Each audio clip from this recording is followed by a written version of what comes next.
Hello and welcome back to Shakesyear. We are working on Mucedorus and we get to hear from Amadine today in Act 1, Scene 9 because this is a comedy, so there aren't that many monologues in it, so we have to skip a whole bunch of scenes. Well, we're not going to skip them. We're going to talk about them. We got to talk through scenes 1-6, 1-7, and 1-8 before we get to today's monologue.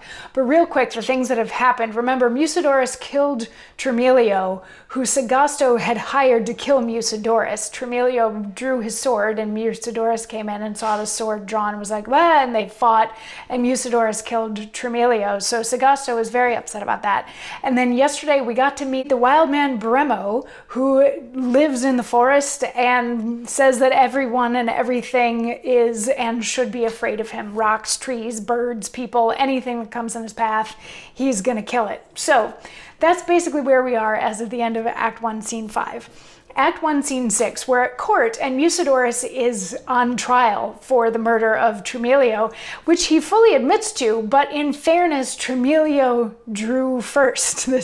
It's not quite the Han Solo situation. Tremelio definitely drew his sword first, so he's going with the, it was self-defense thing, but Sagasto is pushing really hard for the death penalty, because remember, Sagasto wants Mucedorus, the shepherd, dead. But then Amadine comes in and she starts pleading with her father, the king, to spare the shepherd's life because he saved her. And the king's like, "How is that possible? I've never seen this guy before and I've known you your whole life." So she starts telling the story of the bear chasing herself and Sagasto. And there's this beautiful moment where she's like, and the bear was chasing us and then Sagasto ran away and left me by myself. And isn't that right that you left me by myself? And they look at Sagasto and the king gets the next line and he says, "His silence verifies it to be true." Which, I don't know why, that tickles me, but they look at him and he says nothing and they're like, okay, yes, he's a coward and he ran away. So anyway, there's a lot of back and forth about whether or not Mucedorus should be executed or be allowed to live because he saved her life, but he took the life of Tremelio, who was this great war hero who saved a lot of other lives in other things like that. And finally the king is like, okay, my verdict is you're gonna die, but not today. And not by being executed. You'll die when it's your natural time to die. For now, you're free to go. So again, a weird little fake out moment in the middle of this that just makes things a little silly and a little weird. So anyway, he's not gonna die. He's let go. And at the very end of the scene, Sagasto and Mouse get a moment. Sagasto's like, "Drat, we can't kill him. We're gonna have to just get him banished instead." And Mouse is like, "Okay, cool." And that's the end of Act 1, Scene 6.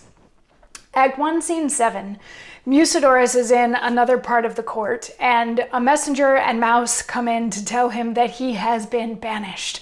And he's very upset because this means that he has to be away from Amadine, so he's talking through some stuff, and he sort of gets to I shouldn't live anymore, I shouldn't be allowed to live anymore type place. But then Amadine enters, and she enters at first with her handmaiden. She's like, "If anybody's looking for me, just tell him I'll be with him in a minute." And she's like, "But what if it's Sagasto?" And she's like, "Tell him the same thing."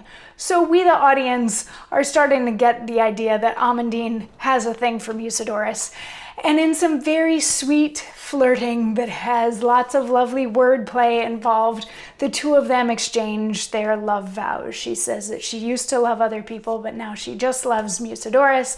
And she says that she'll go with him when he's banished so that they can be together. And they agree that they're going to meet by a tree that's by a well in the general vicinity of the woods to where the bear thing happened. And they'll meet there in about 3 hours. She leaves to go get her things. He's feeling much better about things now, so that's the end of Act 1, Scene 7.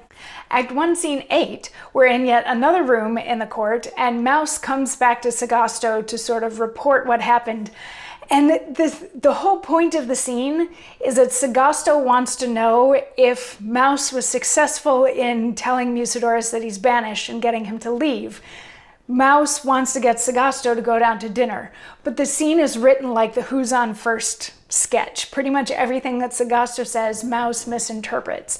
And it's like a 4-minute scene of the two of them back and forth where Mouse is mishearing and misunderstanding everything that Sagasto says, and Sagasto is getting more and more frustrated until he finally learns that yes, Mucedorus is on his way out, he got the message that he's been banished, so all of that should be good. So finally, Act 1, Scene 9. We've made it to Act 1, Scene 9. And Amadine enters alone. We are now in the forest, near the well, near the tree, about where the bear stuff happened. So we are at the rendezvous point, but she enters by herself and she says, God grant my long delay procures no harm, nor this my tarrying frustrate my pretense. My Mucedorus surely stays for me, and thinks me over long.